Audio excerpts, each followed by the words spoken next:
was about 15, 18 people that knew about it, knew the seriousness of it, never talked about it, never talked about it.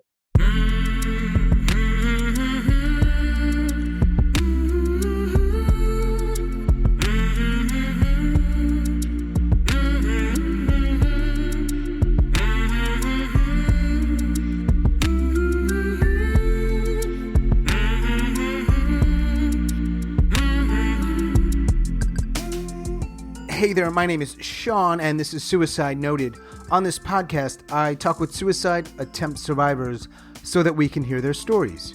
Every year around the world, millions of people try to take their own lives, and we almost never talk about it. And when we do talk about it, many of us, including me, are not very good at it. So, one of my goals with this podcast is to have more conversations and hopefully better conversations with attempt survivors. A huge, ginormous thanks to all the attempt survivors who have joined me here to talk so openly and candidly since we started in July of 2020. We're coming up on 2 years, and of course to everybody who listens. Really, thank you.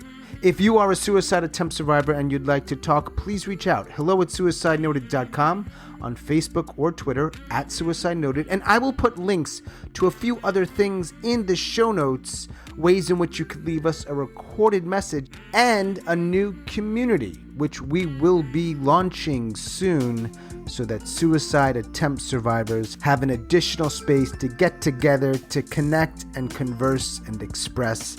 I'm looking forward to that. I will share more about that with you all soon. Keep in mind, we are talking about suicide on this podcast, as the title suggests. Take that into account before or as you listen. But I do hope you listen, because there is so much to learn. Today, I am talking with Jeff. Jeff lives up in Pennsylvania, and he is a suicide attempt survivor. Hey, Mr. Jeff.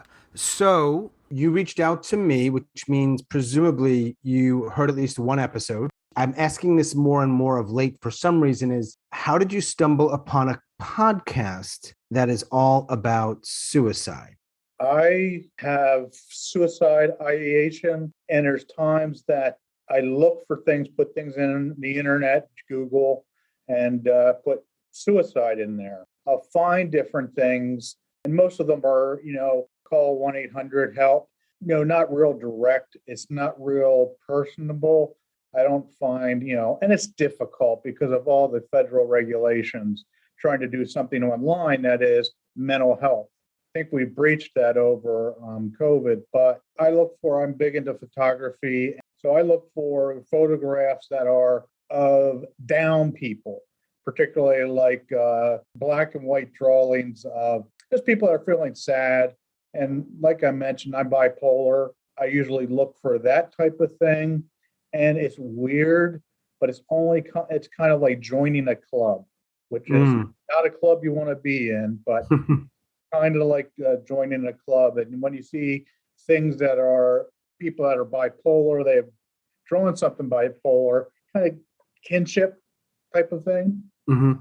And that's kind of why looking for something in suicide, and also small area, not a lot of people in the area, no one really to talk to, no one really to bounce ideas off of. In a rural area also, we're always looking for, things that are more interesting than just things in the local area, since we're so rural. So where do you want to start? My inclination is always to sort of start with that sort of very direct question of your attempt or attempts. How many are there? 2. Okay. You want to start with sort of the first one and maybe what led up to it? And I know that's a hard question because you could probably go back to 3 years old. Yeah. I've been a peer support specialist, so I've shared my story a number of times. I was raised with parents that regardless, you do it, you get it done, you do it the best of your ability. Feelings are second, third, fourth. They're not the first thing. And always kind of a lot of pressure with that type of environment, especially my mother. My mother, unfortunately, likes to emasculate men. And that's not a good thing for a little kid to grow up with. I was about 12. With that, it was something that it's an old pill that was used for back pain. It was called Doan's pills. It's basically like acetaminophen. It's basically like a Tylenol. So my parents weren't home at that point, which they were hardly ever home. And I took maybe 10, 15, somewhere in that area.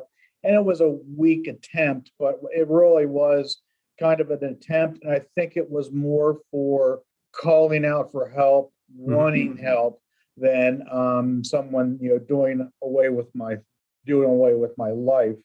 And I think that's something that we miss with people that have tried to commit suicide, that they're reaching out, they're hurting, they're saying, I hurt so bad that I'm willing to take my life. So it's something that getting attention, finding people that are going to work with you and help with you, people you're going to match with. I've worked with a number of different therapists, 7, 8, 10, something like that. Some you get to know, others you don't, but it's still not the same kindred spirits that you have when you have someone that has done or gone through the same types of things that you have gone through. And when you're 12 in rural Pennsylvania with parents who aren't home and don't like to talk about feelings, I'm going to guess, tell me if I'm wrong, you didn't go to anybody with your pain. There was no one to go to. It was not as if I had 2 older sisters. They weren't in the house much because they didn't want to be in the house. So there really wasn't anybody in my neighborhood. And also, I find a lot of people like myself were great actors. Once we are around someone that we could possibly talk to, we just, I'm fine. I am fine. I don't have any type of problems. Things are great. And in the back of your mind, you are thinking about, okay, a noose or drug, hurting myself today or not. So it's that putting that out there, saying, just putting that facade, I'm fine, no problems. I don't need to go to anybody. I know my parents wouldn't have taken me anywhere or given me any type of medication, because that was the time back in the 70s, you are labeling someone. If I was labeled depression, clinical depression, or if I was labeled bipolar, that lives with you throughout your education, particularly basic school. And my parents were all about, no type of other look into what goes on with our family, basically. That label was very big in the 70s, early 80s. ADHD was just being named around that time period. And with ADHD, put a label on a student, put a student in special classes. So that student now, his life or her life has been somewhat determined for them, because they're getting put in another area, even though they have all the capacity to do everything. But they got a label on them. And as far as getting that label off, just doesn't happen. Right. 12 years old. This is maybe a question that most people could not answer. Do you know the reason behind your attempt? Loneliness. It was kind of more of a call out for help, but it was something that it was just like, I want to stop, feeling bad. I always compared myself to other people. Everybody was better than me. Grass is greener on the other side. That's me to a T. But it is something that calling out for help, and then also thinking about, what if I do? What if this does actually work? Because medications aren't always going to be something that works. A gun works. A noose works. That's part of the reason why more men actually commit suicide. Guns. They use guns, and it's much higher, 25, 30% more actually get through and complete suicide because of the guns. Right. Guns are very lethal. In your case with the pills, what happened that night? Do you remember? You took the pills. Do you remember what happened after? After taking the pills, for some reason, I was laying on the floor in my kitchen. My parents weren't home. My dog was home. That was probably my best friend.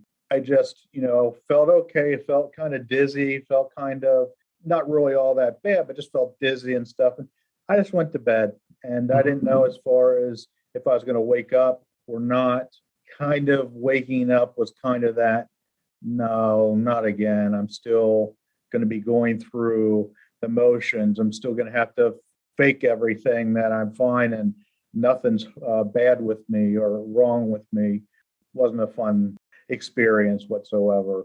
And around that time, my sister's boyfriend committed suicide, and it was after the wedding of his brother. Mm. So that was very devastating for many families. Sure. And does anybody find out about what you did that night? No, Okay. no. This is probably one of the first times I've talked about it. It's kind of hidden there. Like I said, I pretty much am a good actor. Just kind of left it there. It happened, moved forward, but no, I've never really told anybody about it. And what happens in the ensuing or the following weeks and months and even years? Do you continue to sort of struggle in the same way? Yes, yes. Mm-hmm. I always say, and I don't want to offend anybody, but I know why the star quarterback committed suicide in high school. The reason is I know how people have different issues with mental illness. Mm-hmm. It might be gender. At that high school level, there's all these different things coming together. There's individuals that have some real difficulties, some real pressure on them. Even though the appearance is they're great, they're fine, everything looks good, they're getting good grades. So why bother them? Why talk to them about mental health? Because they appear to be just fine, like star quarterback. They play sports, do well academically, mm-hmm. but there is something in the back there, whether it is a mental illness or it's just that extreme sadness that we, don't talk about, especially with the people that are way up there doing very well, comparatively. So that's something that I say, I don't want to make anybody upset, but it's an example of someone that is achieving, doing very well, but in the back of their mind, they are really struggling every day to get up. They get up and they go through the process. That's basically what I did up through, it wasn't until I was 24 that I started on any type of medication and counseling at that point. And that was due to my wife and being married and a child. So that's what got me to medication and counseling, because it was a different time, different responsibilities that come into play. You're a 14, 15, 16-year-old or 16-year-old, you're worried about gas money and doing well with grades. When you become married and you have a wife and a 2-year-old, all changes. All that stuff changes. And that's where some people will talk about individuals being selfish when they commit suicide, try to commit suicide. That look at your family, look at everything that you have. Why would you want to commit suicide? Well, there's a number of different reasons. You had your attempt. It sounds like you're ideating, however you're defining that word, somewhat regularly throughout your childhood, teen years and beyond.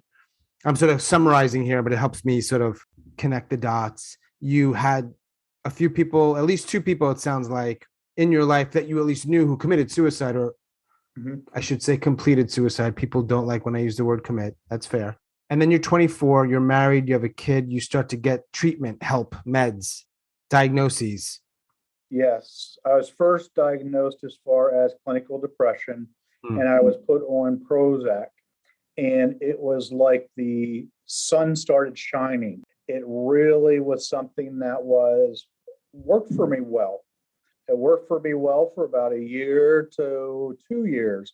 And that's not unusual that you have to change to another antidepressant. I didn't. I just kept taking the same thing every morning.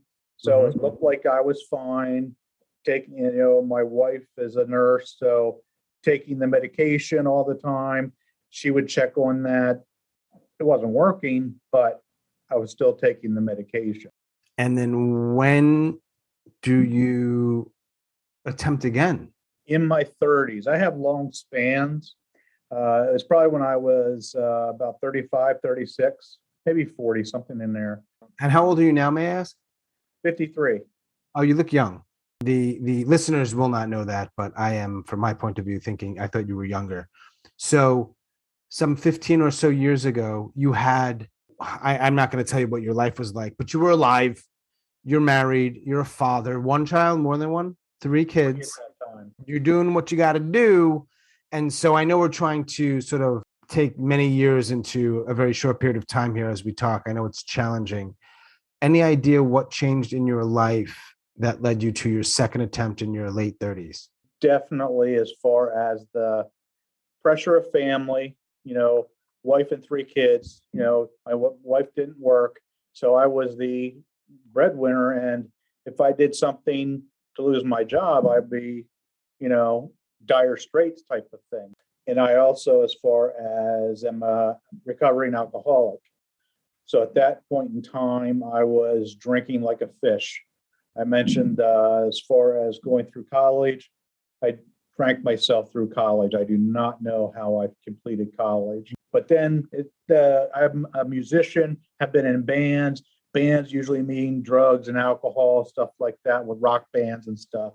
So I really got to be an alcoholic in my mid 30s, and that continued till my second attempt.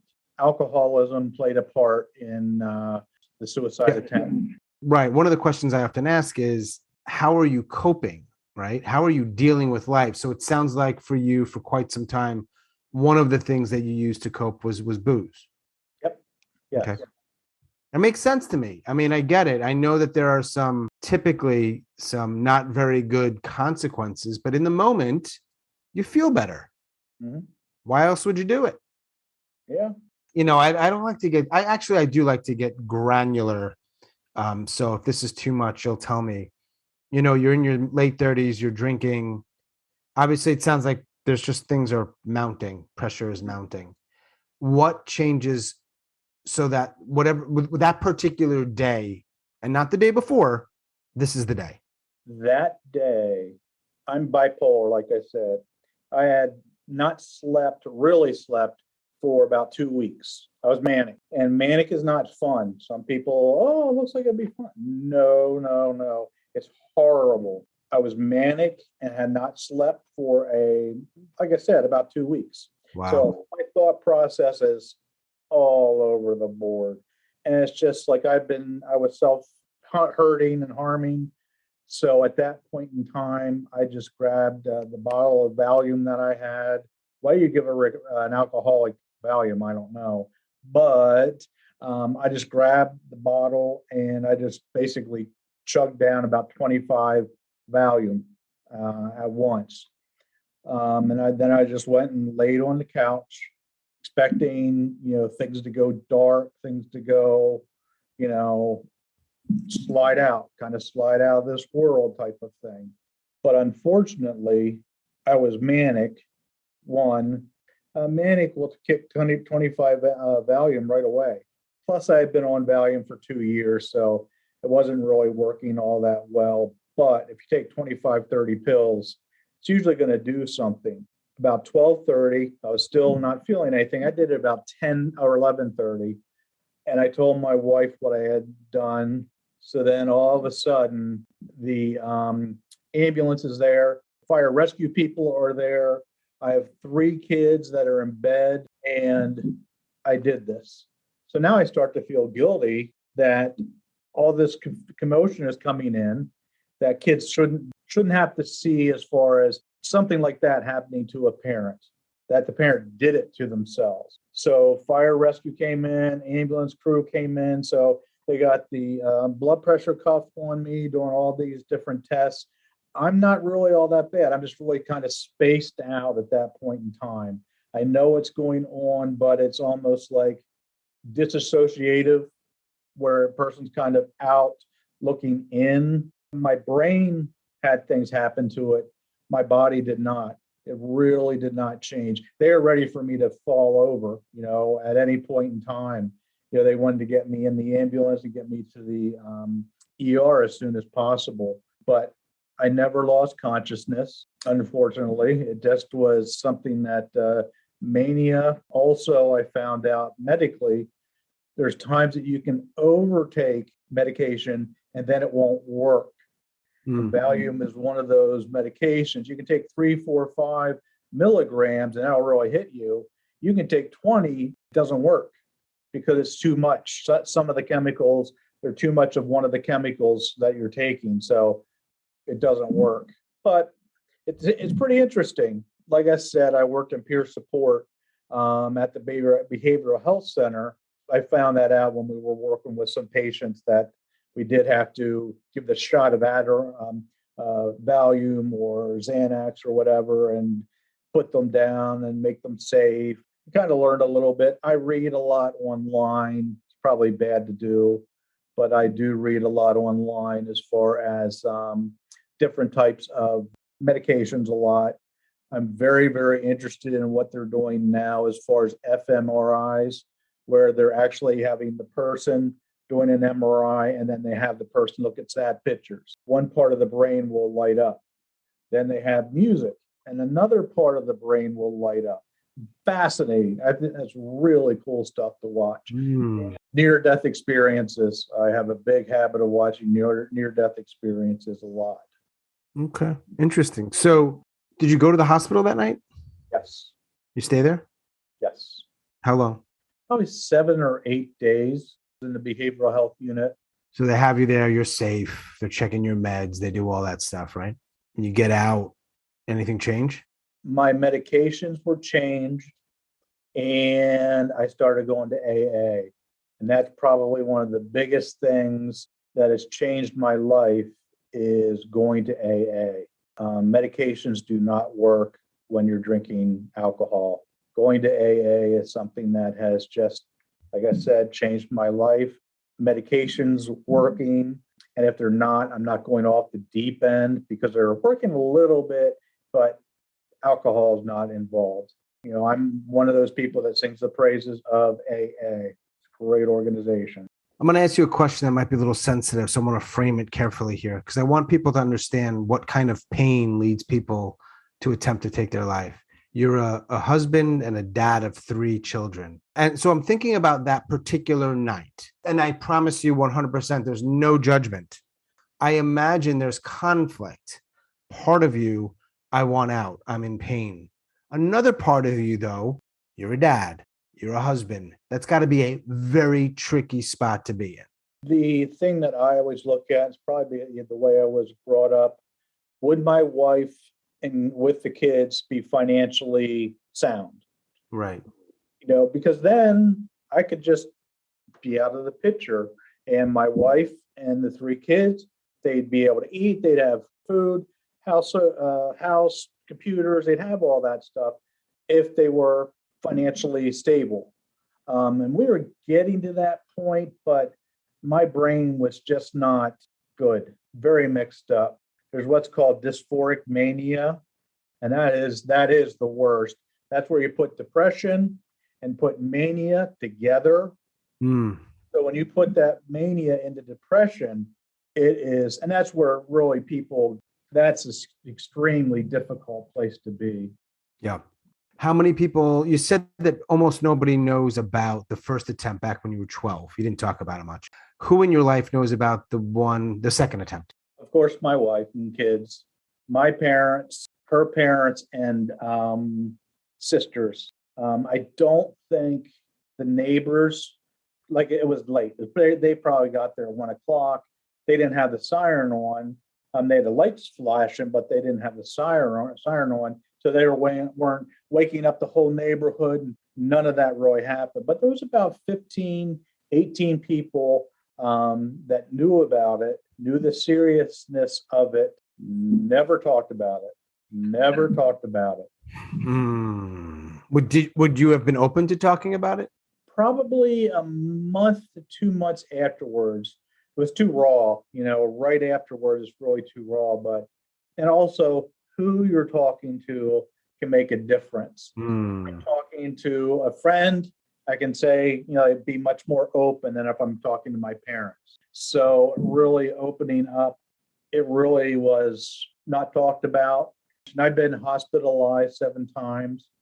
And I had mentioned that over those 7 times, I never have gotten a card, balloons, or flowers. And that is very common for all the people in behavioral health centers.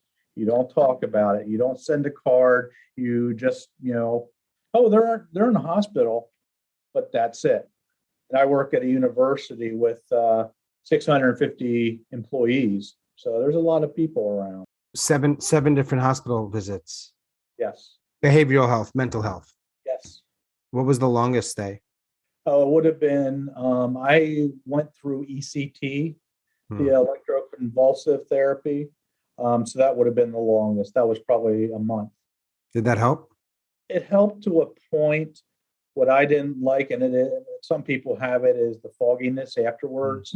And also some people have to have it relatively frequently because I was around other people having the treatment. Some of them would be their second, third round of ECT. And I didn't want to do that after the first one. I just felt too foggy, and it doesn't hurt, and it does work at times, but too foggy afterwards, if you're forgetting things, and that's very common. It does go away a little bit, but I'm still foggy from it. And that was 10 years ago. Of the 7 visits to the hospital or stays at the hospital, how many were voluntary? All of them. Uh-huh. I've never done a 302. And in Pennsylvania, 302 is a required 72 hours where you're signed in, you can't get out 72 hours. You have to be seen by a physician. That's Pennsylvania's 302 as far as 3 days, automatic. You can't do anything. It's a legal proceeding that you are there. That's just how Pennsylvania works. And then a 303, 10 days, and it just continues to go up. But no 302s. So that's indicative of somebody who's got, despite all the mental health challenges, the bipolar, anxiety, and stress, like you're aware enough to take yourself to the hospital. I know as far as when I need to go. There's times that, it's my wife and myself. Sometimes it's her saying, you're not really doing well. You may not see it, but she sees it. This might be something that you want to do. Most of the time it is due to depression, where I don't get out of bed or really do anything for weeks at a time. Most of them have been for depression. Like I mentioned, the ECT was specifically for a treatment. So it wasn't necessarily a mental health visit. It was more for a specific type of treatment. So you just mentioned that sometimes when it hits hard, you're in bed for long stretches. How are you able to, among other things, keep your job when that happens?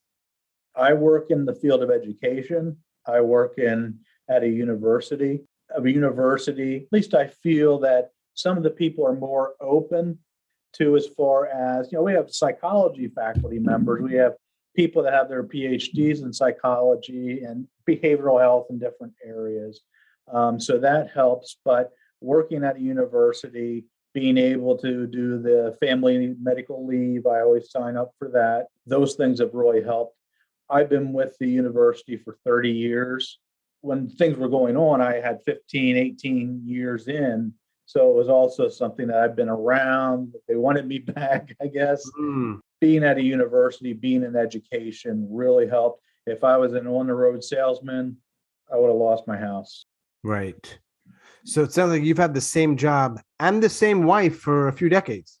Yes. I've been here for 30 years, but I've had all different types of jobs within that 30-year time span. That's kept it more active and more interesting. I just find it fascinating that with the struggles and the alcohol and the bipolar, which is so fucking hard, you've found a way to maintain a family, a job, career.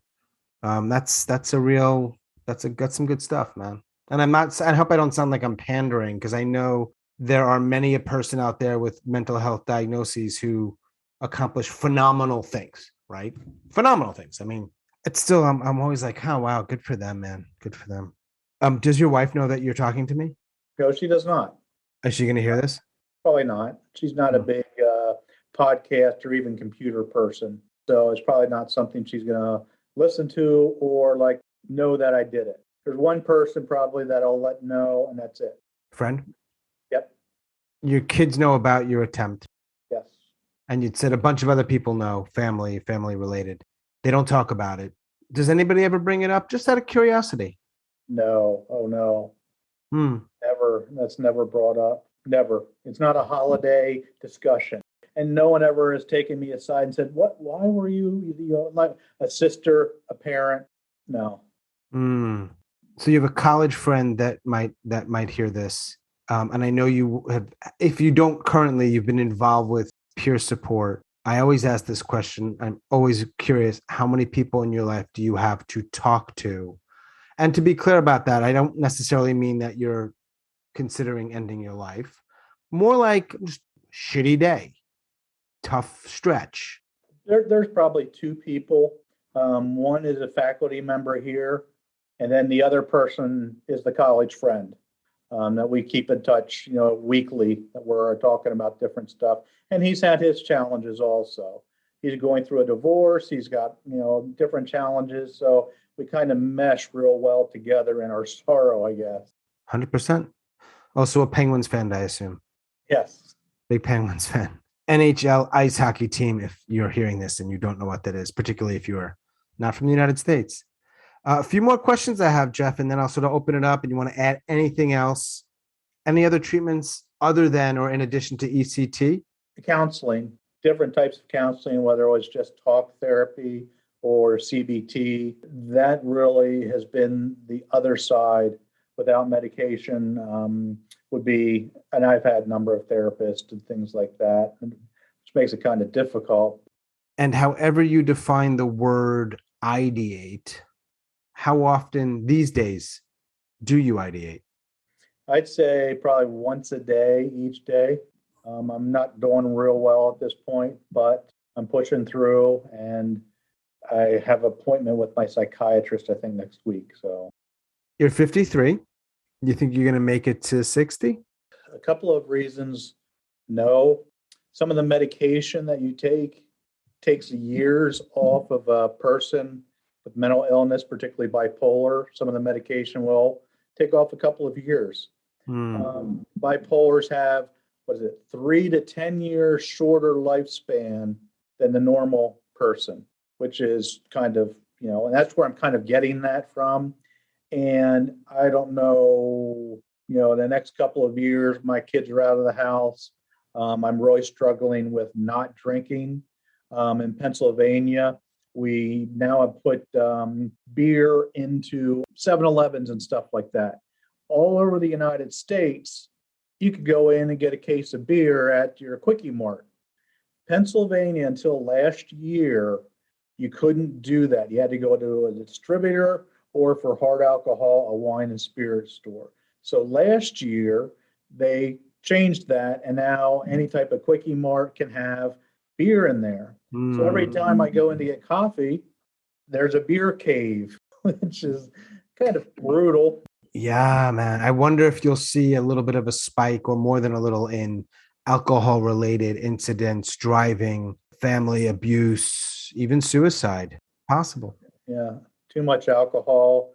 So many things in the newspaper. Alcohol and drugs are involved somewhere, especially domestic issues. There's a lot of that happening. But hey, Jeff, it's cool. At least a handful of people get really fucking rich. Yeah, that's what it will be. I know that you said that you sometimes search around for suicide or suicide related stuff, not necessarily this podcast or podcast, but it came up. Do you remember why it was that you reached out and chose to share this? And, because look, most people, they don't do this. They don't share. They don't talk about it, right? We know that. One, kind of to say the people that are listening or have spoken, as far as it's trite, but there is help available. There is help that people will listen to you. You have to find the right people, unfortunately, and there are resources in different communities. But that is something that there are people out there that have gone through what you've done or have thought about to help individuals. Right now, we have as far as more mental health workers going to police calls, which I think is fabulous. Mm-hmm. And also I think I might be one of the older people that you've interviewed. So I want to kind of put the grandpa spin on it. We've had a few that are older. Maybe by and large, yeah, in general, it's a little, maybe skews a little younger, but that's probably not because there are any more people who attempt. They're just probably more aware of podcast and technology and stuff. True, I don't know. true. Maybe. So I think maybe younger generations might be a little more open about it than older ones too. I see millennials really much more concerned about their health and more willing to go out and get help when they need it. A few things came up during our conversation that sort of hint at myths that you might think are out there relating to mental illness or suicidality or perhaps alcohol addiction.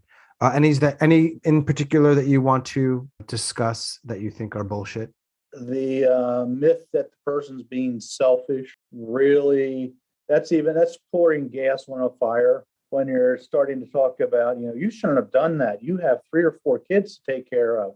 Why would you even think that way? So that's something that's difficult in that particular area where people being weak, and also that people that commit or ideate all that type of thing, they're not mentally ill monsters, because some people will think, oh, that person wanted to commit suicide, they tried, they're out there, they are, some type of mental illness is going on with them, I don't want to be around them. And that you get isolated. That also is something that does happen, is individuals get isolated. High school students really have a problem with that as far as isolation if they've done some type of suicide attempt. Selfish one comes up so often on this podcast, Jeff. And I think it's really interesting. I don't know if that's the best word. I think you're right. I think people look at people who try to end their lives as monsters. And I think that's a shitty thing to think, but it's just easy. It's easy. You're a monster, or fill another not very nice word. And guess what? We don't have to do if that's the case. I don't have to talk to you about it because I kind of know that's what you are. That's true. I never thought of that. That's really true. I don't have to engage you in a conversation. I don't have to really listen. I just got it all figured out. Makes sense to me. You did that, and this is what you are. Yeah, that makes sense. Totally. You are not one of those people, fortunately. It makes sense because you've lived through it, and people who have lived through it tend to be the best ambassadors, so to speak, of the truth around this stuff. So I appreciate it. But I'm glad we connected. I'm glad that we're talking. Thank you again. Be well, and we'll connect soon, man. All right. Thank you very much. All right. Take care, Jeff. Bye.